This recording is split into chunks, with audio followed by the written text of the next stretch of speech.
আজকে বিএনপির প্রতিষ্ঠা বার্ষিকী ৪৭তম প্রতিষ্ঠা বার্ষিকী উপলক্ষে বিভিন্ন কর্মসূচি হাতে নেয় বিএনপি।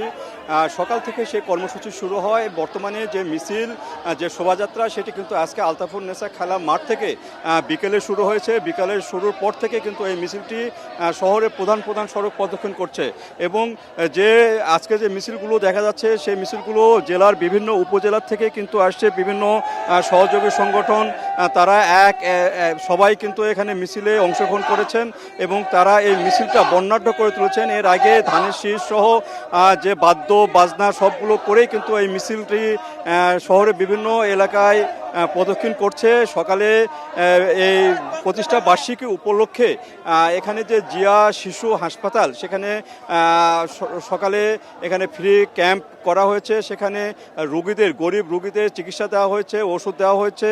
তাছাড়া যে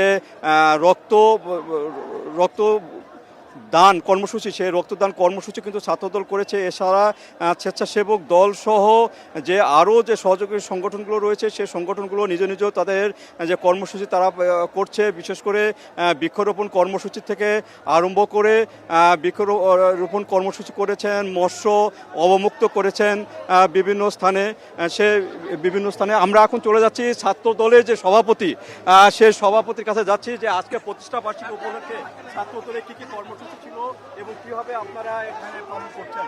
ধন্যবাদ। বাংলাদেশ জাতীয়তাবাদী দল বিএনপি ৪৭তম প্রতিষ্ঠা বার্ষিকী উপলক্ষে আজকে সকাল থেকেই আমাদের নানান রকম কর্মসূচি ছিল। আমরা সকাল ৭টায় দলীয় কার্যালয়ে জাতীয় পতাকা এবং দলীয় পতাকা উত্তোলনের মাধ্যমে আমাদের কর্মসূচি শুরু করি। সকাল ৯টায় ফ্রি চিকিৎসা দান কর্মসূচি ছিল, যেখানে বগুড়ার সাধারণ জনগণ সেখানে ফ্রি চিকিৎসা সেবা নিয়েছে এবং আমরা বাংলাদেশ জাতীয়তাবাদী ছাত্র দলের পক্ষ থেকে এই বগুড়ায় একটি ব্লাড অ্যাপস আমরা ওপেন করেছি, যে অ্যাপসের মাধ্যমে বাংলাদেশের প্রতিটা জেলা থেকে অ্যাপসের দ্বারা মানুষ রক্তের যে সুবিধাটা এটা নিতে পারবে। এবং তারপরে যে বিকাল ৩টায় আমরা বর্ণাঢ্য র্যালিতে অংশগ্রহণ করেছি। আপনারা সকলেই দোয়া করবেন। দেশনায়ক জনাব তারেক রহমান যেরকম বলেছে বাংলাদেশের জনগণের পাশে থাকতে বলেছে তার দলকে, তার দলের প্রতিটা নেতাকর্মী আমরা জনগণের পাশে আছি এবং আগামী দিনে যেন বাংলাদেশ নতুনভাবে বিনির্মাণ করতে আমরা দেশনায়ক জনাব তারেক রহমানের হাতকে শক্তিশালী করতে পারি, এই জন্য দেশবাসীর কাছে দোয়া চাচ্ছি।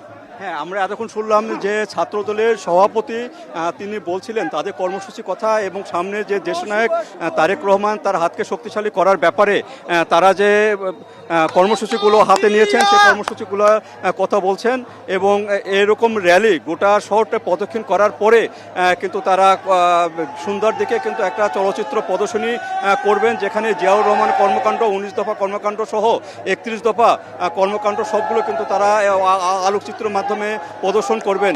এইভাবে কিন্তু তারা 5 দিন ব্যাপী যে কর্মসূচি, সে কর্মসূচি তারা পালন করবেন এবং কর্মসূচির মাধ্যমে তারা জানান দিতে চান যে বহুদলীয় যে প্রবক্তা শহীদ জিয়াউর রহমান 19 দফা কর্মসূচির মাধ্যমে দেশকে এগিয়ে নিয়ে যাওয়ার যে প্রচেষ্টা, সে প্রচেষ্টার মাধ্যমে তাদের যে দল এখনও 1 সেপ্টেম্বর প্রতি বছরই কিন্তু এই দিনটি পালন করে থাকেন এবং এই দিনটি সামনের দিনগুলোতে তারা পালন করবেন এবং সামনে যে নির্বাচন আসছে সেই নির্বাচনে ধানের শীষ মার্কাকে জয়যুক্ত করে কিন্তু তারা এই ঘরে ফিরবেন এমনই বলছেন এবং প্রচুর পরিমাণে এখানে মানুষজন এখানে ভিড় করছেন, তারা কিন্তু মিছিল নিয়ে যাচ্ছেন। তো এইভাবে কিন্তু আজকে প্রতিষ্ঠাবার্ষিকী দিনটি উদযাপন করছে বগুড়ার জেলা বিএনপি এবং সহযোগী সংগঠন। তো এই ছিল আমার কাছে বগুড়ার যে বিএনপি র্যালি শোভাযাত্রা তার সর্বশেষ।